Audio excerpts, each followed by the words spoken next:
더위를 뚫고 지글지글한 저희 박물관 주차장을 가로질러 여기까지 오시느라고 고생 많으셨고요. 그렇게 감수해 주신 거는 아마 강의에 대한 기대감 때문인 것 같죠? 네, 우리가 소설이나 뭐 이런 문학 작품에서 재미있는 이야기 구조를 가지려면 인물, 사건, 배경 이런 거가 잘 갖춰져야 된다 이런 거 학교 때 배웠는데 그 배경 중에서도 시간적인 배경이 있고 공간적인 배경이 있죠. 그만큼 이 공간 배경도 전체 이야기 구조에서 굉장히 중요하다는 걸 얘기할 텐데 오늘은 역사를 좀 더 생동감 있게 이해하기 위해서 그 역사의 공간적 배경이 되었던 그 조선시대 궁궐 얘기를 들어보도록 하겠습니다. 제가 길게 소개하기보다는 무대 앞까지 나와 계신 거 보니까 지금 하실 말씀이 많으신 것 같아요. 네, 서울시립대 국사학과의 신희원 교수님을 모시고 강의를 듣겠습니다. 큰 박수로 맞아주시기 바랍니다. 네, 반갑습니다. 신희권입니다. 야, 근래 이렇게 정확하게 칼같이 시작하는 강의는 처음인 것 같습니다. 춘천이 좀 무서운 동네네요. 네. 그 오전에 보니까 이렇게 그 많은 분들 와 계셨다고 들었는데 좀 더 오시는 거죠, 그죠? 예. 오늘 원래 제가 부탁받은 주제는 이제 조선의 궁궐 이런 주제였어요. 근데 궁궐 얘기만 하다 보면 또 사실은 이제 각각의 궁궐 간에 얽힌 이런 얘기들도 많이 있고, 그래서 보다 궁궐을 포함해서 조금 더 큰 스케일의, 지금은 이제 서울, 대한민국의 수도가 서울이지만 그 서울 이전에 조선시대의 도읍이었던 흔히 우리가 얘기하는 한양, 그리고 그 한양을 둘러싸고 있던 그 외곽의 울타리 같은 역할을 했던 그 성곽에 대한 그런 얘기들을 통해서 그 도성이라는 그 틀 안에서 궁궐에 대해서도 좀 살펴보고, 그 다음에 이제 전체적인 그 한양 도성, 성곽에 대해서 이제 큰 그림을 좀 살펴보면 좋겠다 싶어가지고요. 제가 오늘 제목을 한양 도성과 조선의 궁궐이라고 정했습니다. 사실 저는 이제 원래 전공은 그 고고학인데요. 고고학 중에서도 도성 고고학을 하는데 주 전공은 백제 도성입니다. 백제. 물론 이제 이 춘천 지역은 역사적으로 보면 맥국이니 뭐 이런 얘기들을 하면서 이제 그 나름의 독자적인 그런 또 정치 세력들이 자리했을 걸로 생각이 되는데, 큰 범주에서 보면 그 백제 건국했던 그 시조 온조왕 때 백제의 강역이 동쪽으로 주양에 이르렀다라고 하는데, 그 주양이 춘천으로 보고 계시는 학자분들이 많으시거든요. 그런 측면에서 볼 때는 사실 개인적으로는 이제 춘천이 굉장히 이렇게 좀 친숙하고, 또 특히 뭐 요즘 춘천에서 핫 이슈가 되고 있는 중도 유적이나 이런 것들에 대해서 이제 제가 그 관심을 많이 가지고 있는 그러한 주제입니다. 그래서 백제도성을 전공을 했는데, 백제도성을 전공하다 보니까 도성이라는 큰 흐름 속에서 그 한양이라는 곳까지 하게 됐습니다. 이제 제가 서울에 쭉 있다 보니까 백제는 이제 서울의 역사의 시작점이죠. 예전에는 서울의 역사를 조선의 그 역사를 근거로 뭐 정도 600년 조선시대부터 서울의 역사인 것처럼 그 홍보도 했고, 일반 시민들도 서울의 역사는 조선에서 시작된다 이런 생각들을 가지셨었는데, 최근에는 그러한 생각이 완전히 바뀌었습니다. 그래서 그 일례로 뭐 작년에 연말에는 그 서울시장이 그 역사도시 2000년 선포식을 가지면서 서울의 역사를 이제 2000년으로 끌어올리는 그러한 작업들을 하고 있는데, 이제 그 첫 시작이 사실은 이제 백제, 그리고 백제에서도 첫 도읍이 되었던 삼국사기에 나온 이제 위례성, 이런 부분이 이제 발굴이 되면서 그렇게 됐습니다. 그 위례성이 어딘지는 들어보셨습니까? 백제 위례성. 혹시 위례성이 어디다라고 들어보신 분 계세요?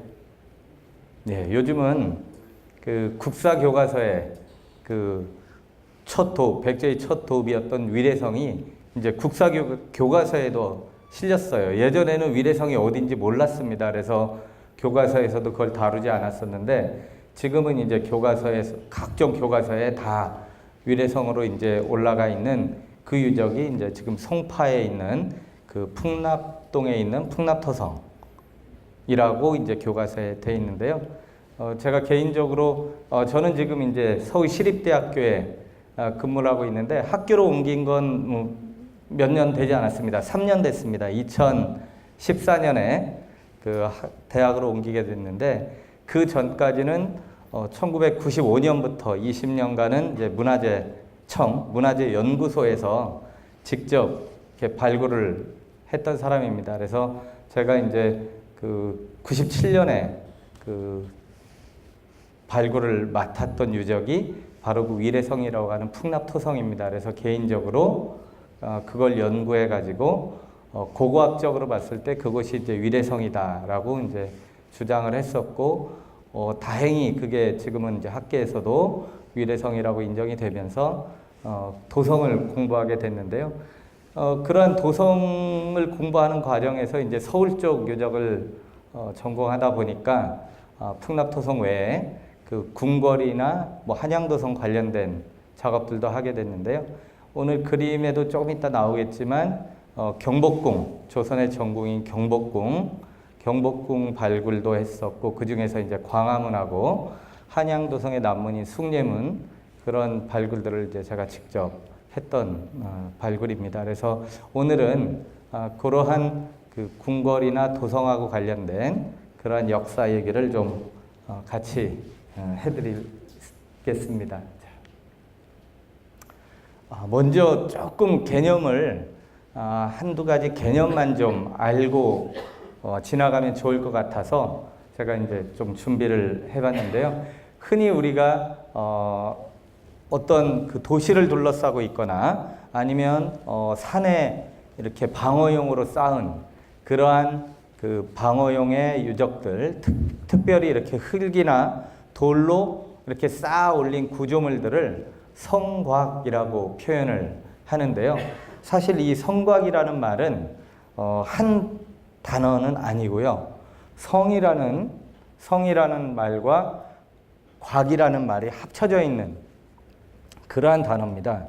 근데 이제 우리는 흔히 이러한 것들을 구분하지 않고 성곽이라고 부르고 있는데 실제로 우리나라에는 성곽이 얼마나 많았든지 조선왕조실록에 봐도 신하가 임금에게 뭔가 건의를 하는데 성곽이나 이런 걸 고쳐 쌓아야 될 필요가 있다라고 건의를 할 때 이런 표현을 합니다.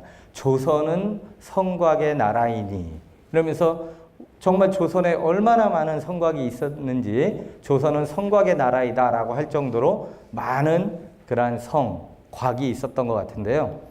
이 성곽의 어원을 살펴보면 사실은 두 개의 성격은 전혀 다른 유적입니다. 성이라는 것은 이제 중국의 춘추전국 시대에 나오는 그러한 문헌들에 보면 관자라는 책에서 내위지성, 성외위지곽이라고 쓰여 있습니다. 이 말은 안에 있는 것이 성이 되는 것이고 성 바깥의 것이 곽이 된다 이런 뜻입니다. 그러니까 성곽을 구분할 때는 안에 성을 쌓고 그 바깥에 다시 곽을 쌓는구나 이제 이런 생각을 할 수가 있게 되는데 그러면 성은 왜 쌓고 곽은 왜 쌓는 것이냐?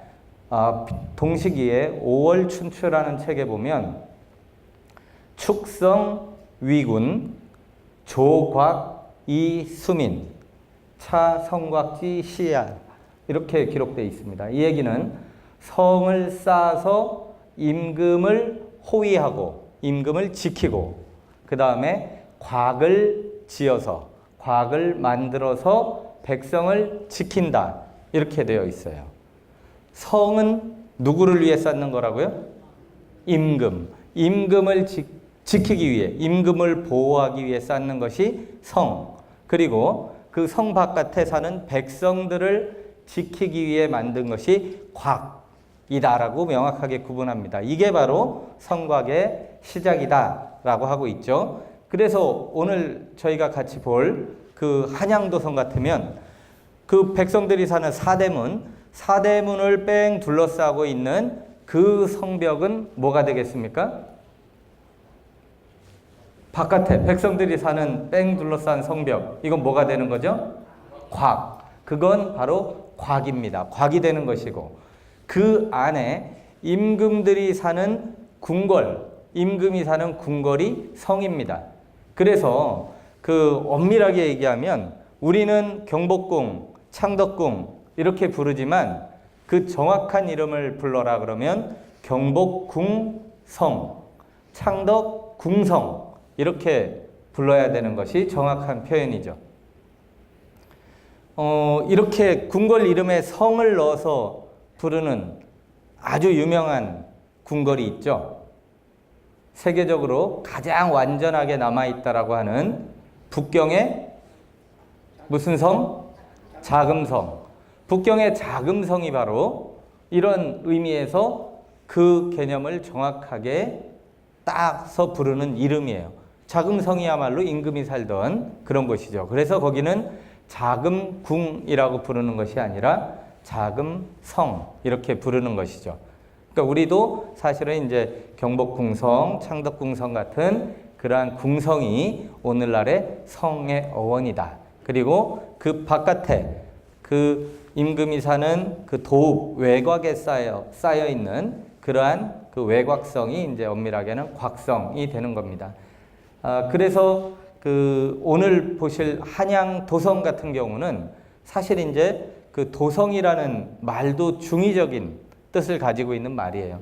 흔히 얘기하는 도성은 바로 우리가 얘기하는 도읍지 이런 개념입니다. 수도, 도읍, 캐피탈 이런 개념이죠. 그래서 한 나라의 정치, 경제, 문화, 교육의 중심지 이런 도시를 가리킬 때 우리가 도성이다 그럽니다. 그래서 백제의 첫 도성은 어디 있었느냐, 어디냐 그랬을 때 뭐 신라의 도성, 천년고도가 어디죠? 경주 이렇게 도시를 가리키는 그러한 의미가 이제 흔히 도성인데 그러한 도시를 가리키기도 하고 또 오늘 볼 한양 도성이라고 할 때 그 도성은 성벽만을 가리키는 용어로 쓰고 있는 거예요. 그래서 예전에는 그 성벽을 한양 도성이라고 부르지 않았어요. 그 이전에는 서울 성곽이라고 불렀습니다. 문화재 이름이 서울 성곽이었어요. 근데 어느 순간 문화재 이름을 싹 바꾸면서 서울 성곽의 이름이 사실은 그 지금 말씀드린 이러한 성곽의 개념과 사실은 약간 혼동이 되기 때문에 그래서 그랬는지 모르겠지만 2011년도에 전국의 문화재 명칭을 바꿀 때 서울 성곽을 서울에 있는 한양 도성이다 라고 해서 이름을 바꿨어요.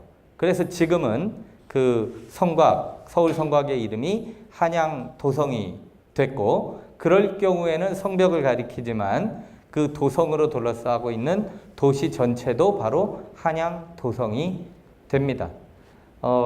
안타깝게도 그 원래 지금 딱 요 언저리가 6월 말에서 7월 초 이 시즌이 세계적으로는 그 세계유산위원회에서 그 위원국들이 지금 21개인가 뭐 위원국이 있을 텐데요.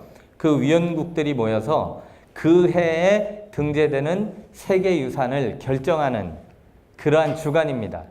원래는 서울의 한양도성이 이번 회의에 세계유산에 등재되느냐 마느냐 하는 그러한 그 후보지로 올라가 있던 유적이었는데 안타깝게도 올 봄쯤에 유네스코에서 자체적으로 이런 평가를 해보니까 한양도성이 가지고 있는 가치가 중국이나 일본, 기타 우리 한국에 있는 이미 세계유산으로 등재된 남한산성이나 뭐 수원의 화성이나 이런 것들하고 비교했을 때 얼마나 더 탁월한 특별한 가치가 있는지 모르겠다라는 그러한 문제를 제기하면서 이대로라면 세계유산 등재되기가 어렵다라는 그러한 그 통보를 보내왔어요. 그래가지고 문화재청하고 서울시가 고심 끝에 스스로 그 등재 신청을 지금 철회한 상태입니다. 만약에 등재 신청 철회하지 않고 그냥 그 밀어붙여서 이번 주에 있었던 회의에서 만약 등재가 안 되겠다라고 불가 판정을 받으면 앞으로는 다시는 등재 신청을 못 해요. 아주 엄격합니다. 한번 거기서 불가 판정 받으면 재수가 없습니다. 재수 삼수를 못 하는 거죠. 근데 지금은 우리가 스스로 철회를 했기 때문에 다시 준비를 해서 올리면 그때는 또 받아줘요. 그러면 그때 가서 다시 그 가치를 따져서 세계유산이 되겠느냐 안 되겠느냐 이런 이제 회의를 하게 되는데 오늘 보실 주 내용들이 바로 그 세계유산으로 신청했던 그러한 한양 도성의 모습, 가치 이런 것들이 되겠습니다.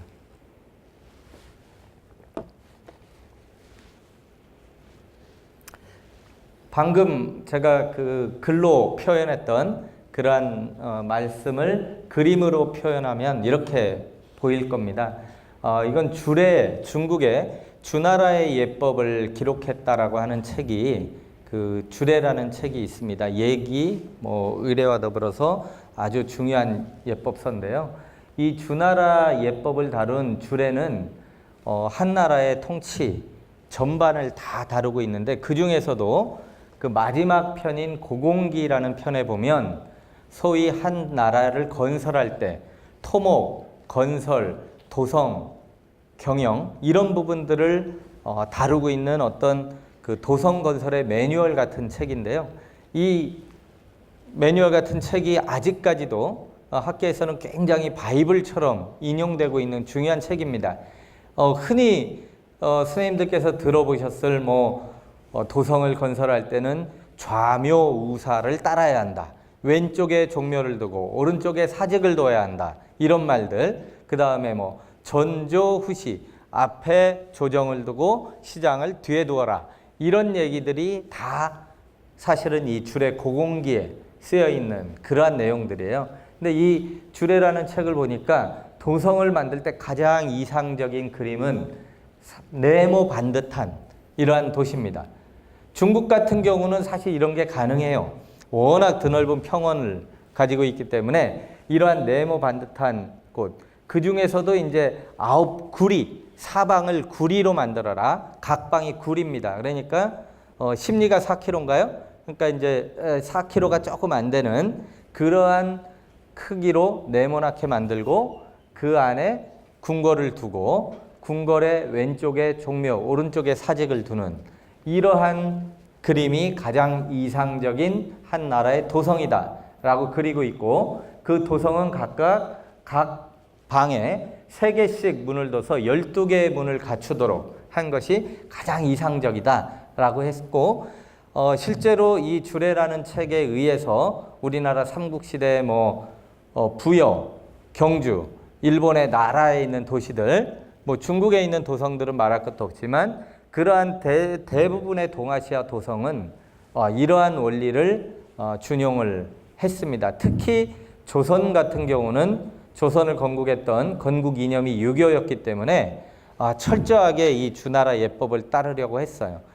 한양이라는 도시를 설계한 인물이 알고 계시죠? 드라마에 한참 나왔던 삼봉, 정도전 삼봉 선생이 바로 이러한 원리를 그대로 따서 한양이라는 도시를 설계했고 그 안에 궁궐을 어디에 두고 종묘사직을 어디에 두고 이런 얘기를 했던 겁니다. 주례라는 책을 좀 더 보면 6편으로 나눠져 있는데요. 천지, 추나, 추동으로 나눴을 때 이 동관에 해당하는 것이 이제 고공기인데요. 보면 오늘날 우리가 이제 최근에야 이번에 우리가 지금 이번 정부에서 내각이 다 인선이 완료됐다, 조각이 됐다 그러잖아요. 그랬을 때 지금 교육부, 사회, 군사, 법무 이런 것들이 사실은 다 주례라는 책에서 시작이 됐던 그런 겁니다. 나라를 통치하는 데 있어서 이렇게 구분을 해서 각 분야별로 다스려야 된다. 이런 얘기가 이제 주례에 나와 있는 그런 내용이 되겠습니다. 이제 본격적으로 그럼 한양이 어떻게 생겼는지 다 가보셨죠? 그죠? 예, 뭐 요즘은 이 경춘선만 타면 금방 가니까 서울은 뭐 많이 가보셨을 텐데요. 이게 서울의 옛 모습입니다. 실제로 조선이 건국된 건 1392년이고요. 한양으로 도읍을 정했던 거는 1394년이에요. 근데 그때부터 몇백 년간의 모습을 그리고 있는 지도는 아쉽게 남아있지 않습니다. 다 전쟁 중에 뭐 불에 탔거나 뭐 그랬던 것 같아요. 그래서 우리가 가장 그 한양의 모습을 이른 시기로 보여주고 있는 지도를 골라라 그러면 거의 영조 때, 영조 연간에 그려진 이러한 지도들인데 그 중에서도 이제 영조는 우리나라 이 도성의 방어 시스템을 획기적으로 전환했던 왕이에요. 잘 아시겠지만 전쟁 나면 임금은 어떻게 하나요? 제일 먼저 임금은 전쟁이 났다. 뭐 외병이 예를 들어 밀고 올라오고 있다. 지금 충청도쯤 왔다. 그럼 임금이 제일 먼저 하는 행동이 뭐죠? 네? 임금은 뭘 합니까?